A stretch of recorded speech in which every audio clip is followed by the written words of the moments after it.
If you enjoy this documentary on the career of Zhang Weili, you can find the video version of it, along with an animated transcript, on Patreon or Ko-Fi. This is Sam. This is Paul, and this is Fight Study.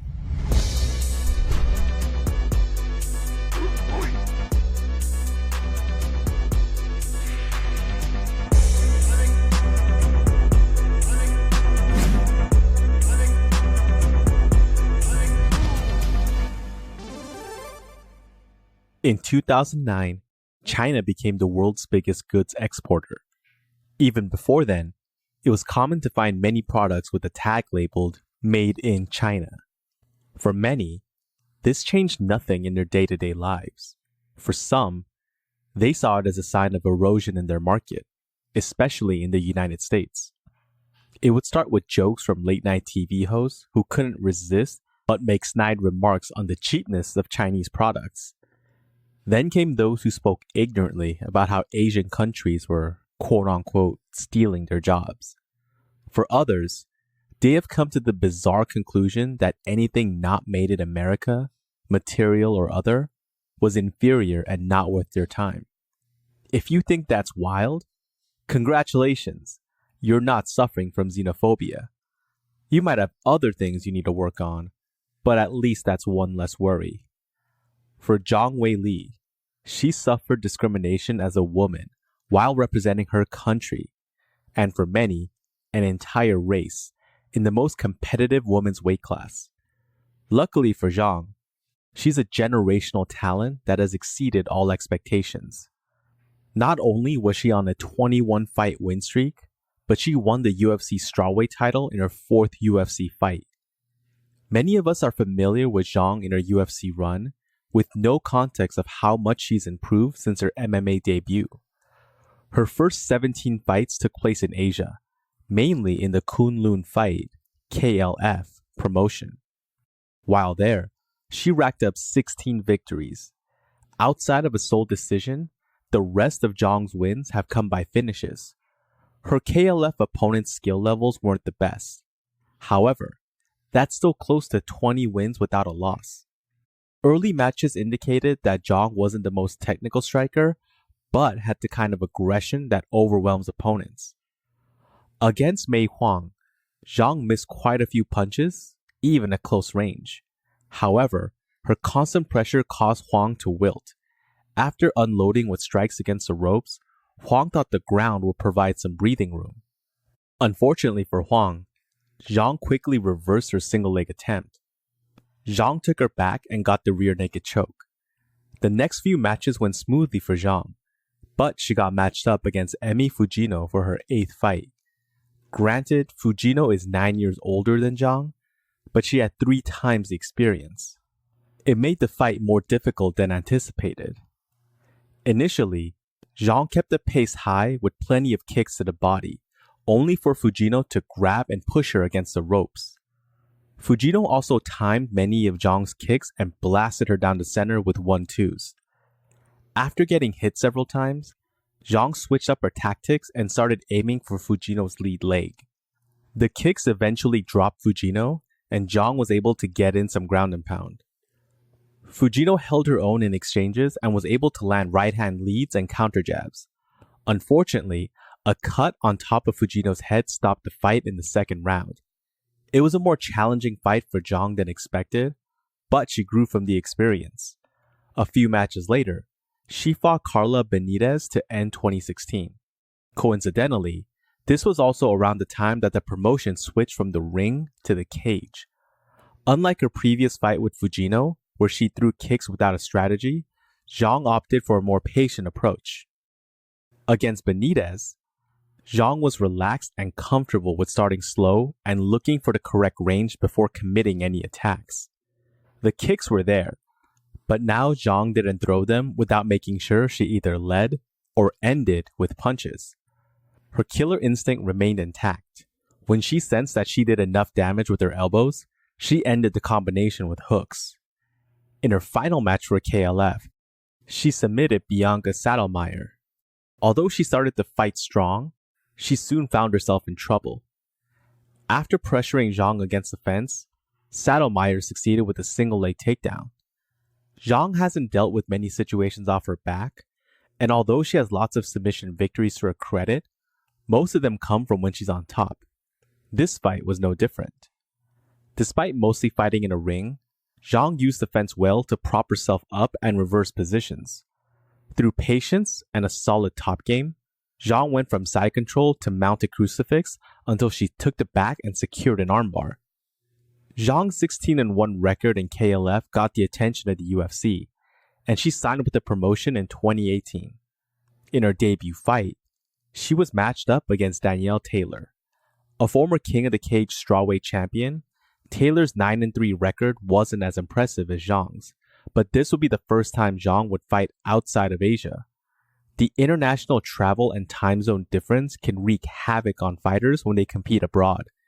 If Zhang was suffering from the octagon jitters, she didn't show it against Taylor. By now, it should be clear that Zhang's kicks are a staple of her striking arsenal. It wasn't always this way.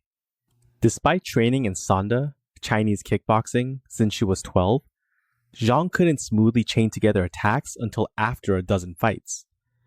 In the early seconds of the Taylor fight, Zhang led with the jab and lead low kick, only to see Taylor retreat. Thinking she's safe, Taylor relaxed, only to be hit in the midsection by a sidekick. Sidekicks are a staple strike for many fighters, including former light heavyweight champion Jon Jones.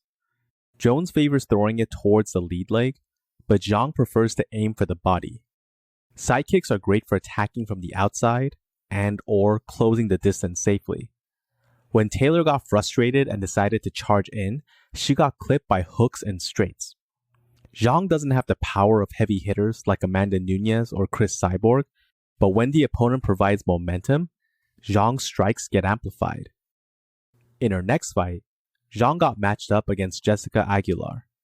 When the fight was announced, some criticized that Zhang was getting an easier opponent. After all, the fight card was taking place in Beijing, China. That's an odd criticism, considering that Aguilar had more fights under her belt and more wins on her record. After absorbing a few of Zhang's strikes, Aguilar decided to clinch up and turn it into a grappling exchange. If you've been following Zhang's career, you'll know that she's no slouch on the ground, and her strength allows her to hold her own against anyone in the division. Zhang soon reversed position and scored an outside trip takedown. This put Aguilar on her back, and Zhang started hammering away with strikes. Zhang took advantage of a cut from earlier and started to target it specifically with elbows from side control. When Aguilar was dazed from the strikes and had her vision impaired by the blood in her eyes, Zhang saw her opening. She transitioned quickly from side control to mount before rolling on her back for a triangle. Aguilar defended well initially, but eventually, she succumbed to a first-round armbar. Just like the Bianca Saddlemeyer fight, Zhang actively sought out submissions by striking first to create openings. Now 2-0 in the UFC, a step up in competition seemed like a logical next step.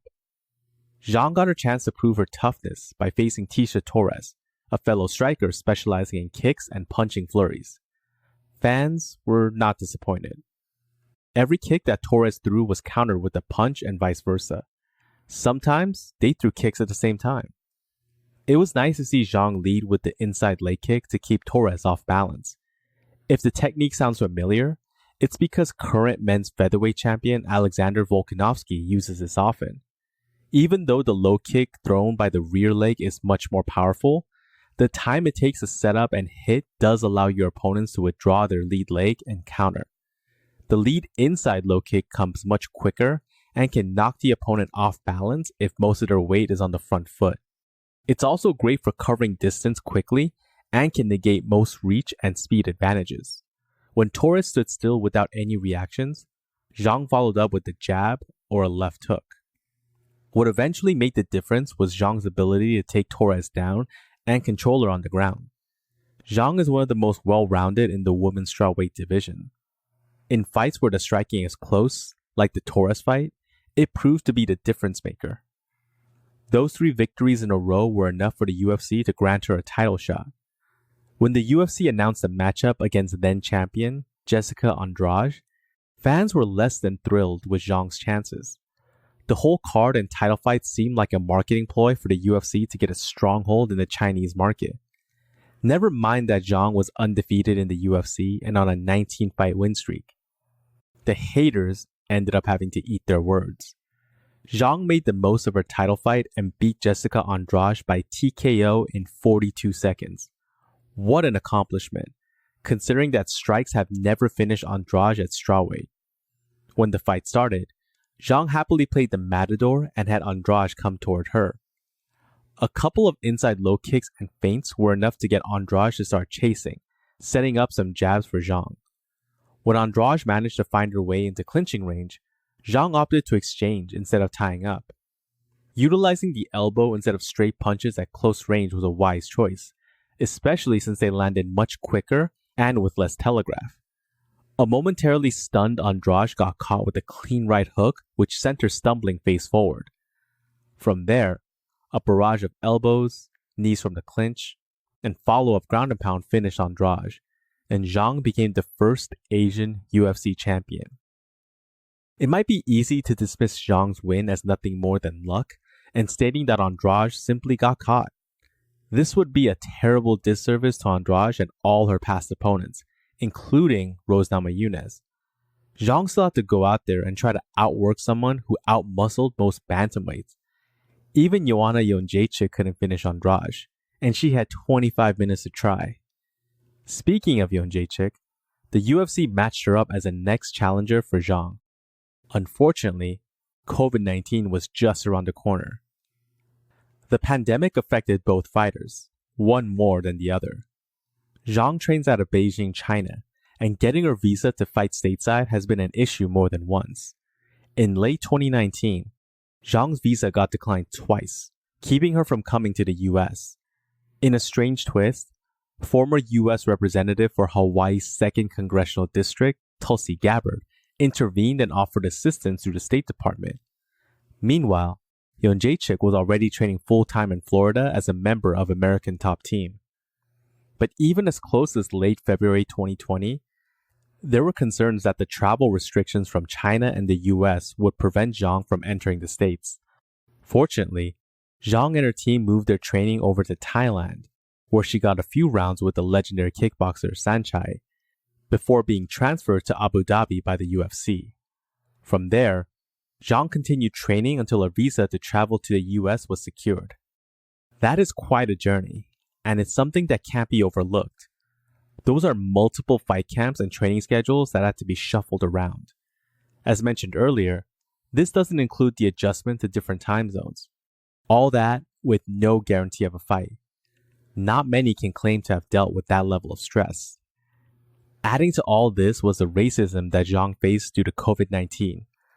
On her Instagram story page, Jędrzejczyk reposted a meme of herself in a gas mask against Zhang. Jędrzejczyk tried to play it off as a harmless prank, but this is xenophobia at its worst. There are also old photos of Jędrzejczyk eating Thai food while pulling at her eyes with her fingers. This was not an isolated incident. No one only makes racist statements once. You also saw these sorts of anti-Asian receipts again with Caitlin Chukagian. Fans were chanting coronavirus during Zhang's open workout. Zhang responded by giving the one-finger salute, a universally understood sign, and those who chanted got escorted out. There was already a lot of tension before this fight, and although other fighters might have cracked under pressure, Zhang put on one of the best performances of the year and possibly the best women's fight in history.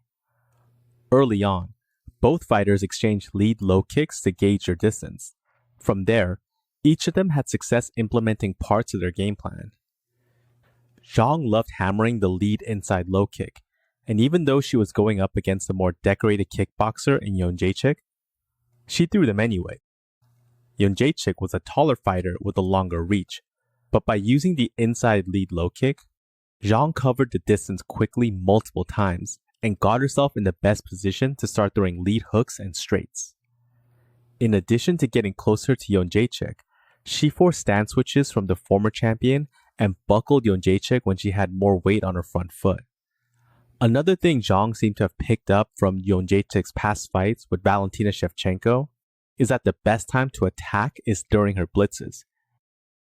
Too many of Jędrzejczyk's opponents have given Jędrzejczyk respect and opted to wait until after she's done striking to return fire.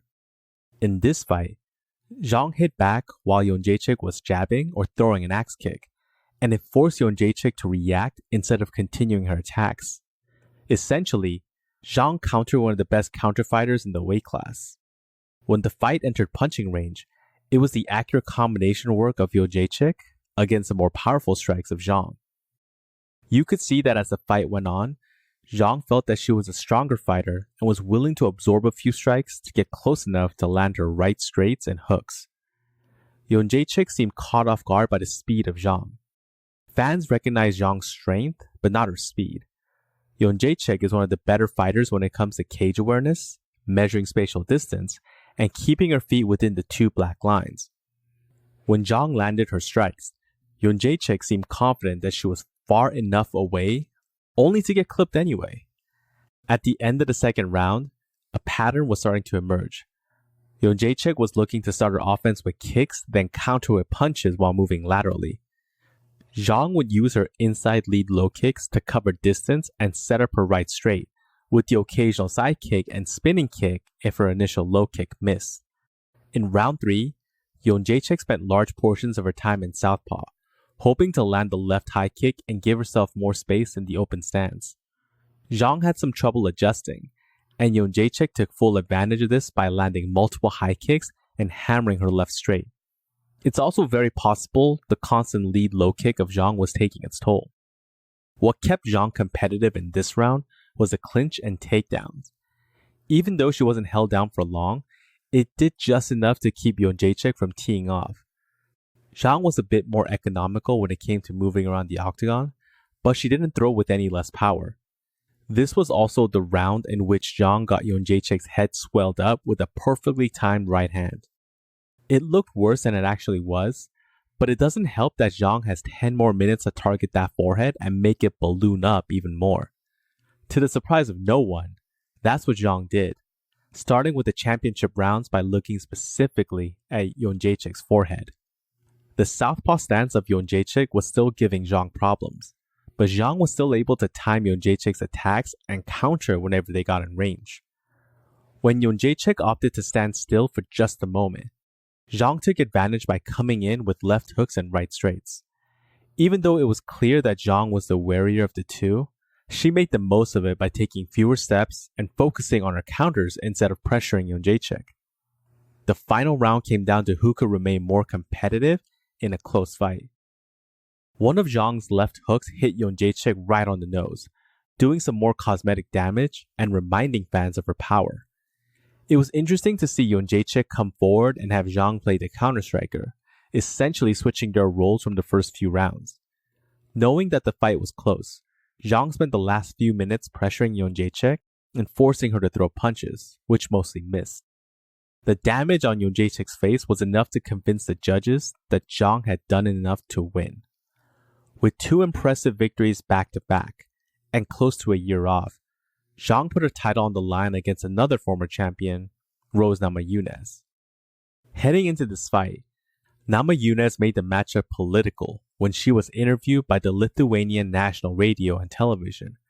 During the interview, she stated, quote, going into the fight, there was certain rivalries and things like that, but I always kept myself in control. I never really hated the person, and I don't hate Weili or anything like that. There's nothing, but I do feel as though I have a lot to fight for in this fight and what she represents. And, I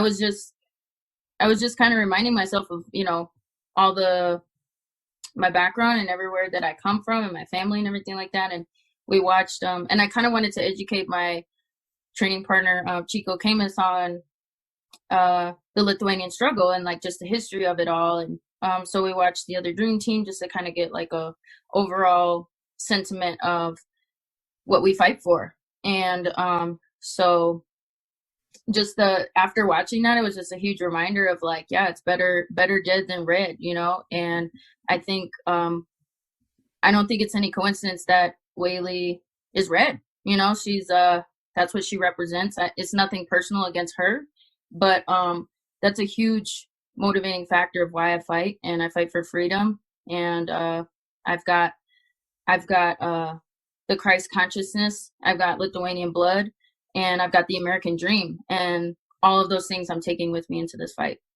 End quote.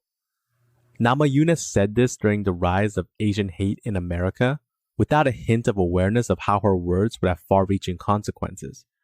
Or maybe she was aware, and that's why she did it. Sam did a detailed analysis of this in Fight Study 93, and it is worth a listen. Despite her terrible political leanings and racist beliefs, she is still an excellent fighter. In the fight, Zhang was able to land inside low kicks and use them to sneak in punches. Unfortunately for Zhang, Namajunas fainted with a low kick only to switch to a high kick. The kick caught Zhang flush and knocked her down for the finish. And in the same scenario, BIPOC champion Jose Aldo lost to racist white challenger Conor McGregor by KO early in round 1, where the white challenger was able to turn the US crowd against the BIPOC champion. We saw the same dynamic play itself out again with Namajunas and Zhang. And just like that, Zhang lost her title and her win streak. The question mark kick has been a weakness of Zhang for some time. Not only was this a move that Saenchai was able to land during their training, but Jędrzejczyk snuck in a couple of low to high kicks as well. Even Tisha Torres came inches from landing fight-ending high kicks. This doesn't mean that Zhang only has one weakness.